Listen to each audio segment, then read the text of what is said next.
What's up for January? Getting close to the sun, some easy outer planet spotting, and a chance to catch quick-moving Mercury.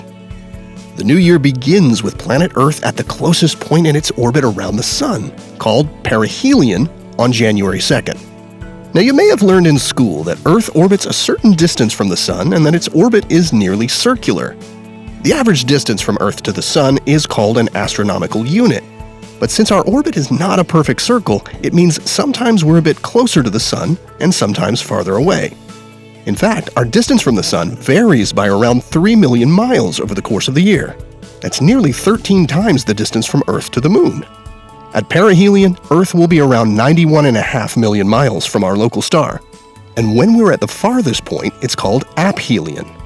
That happens this year on July 5th, when we'll be around 94.5 million miles away. If you have access to binoculars or a telescope, then you might want to haul them out on January 20th, which offers an easy opportunity to view the planet Uranus.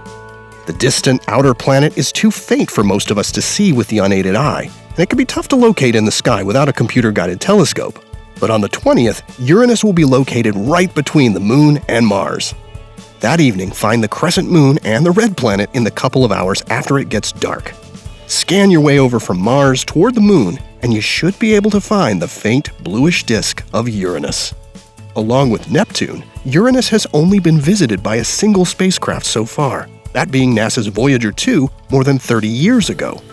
And as more recent telescope views have revealed the active atmosphere beneath its hazy blue exterior, scientists are eager to one day return for a closer look. The last 2 weeks of January offer opportunities to catch a glimpse of the fast-moving planet Mercury. Look for the innermost planet of our solar system just after sunset, beginning mid-month. You'll need a clear view toward the west as Mercury will appear just a few degrees above the horizon, about the width of your outstretched fist.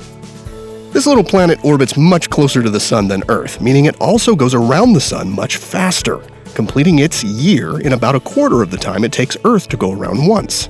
And that's why we have a chance to view Mercury in the sky every 3 months or so, as it appears to dart back and forth from one side of the sun to the other.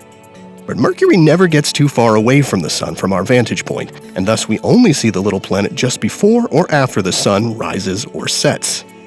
Last visited by NASA's Messenger spacecraft, which ended its mission in 2015, Mercury is slated to see a new visitor in orbit in 2025, when the joint European and Japanese mission, Bepi Colombo, arrives there. Here are the phases of the moon for January.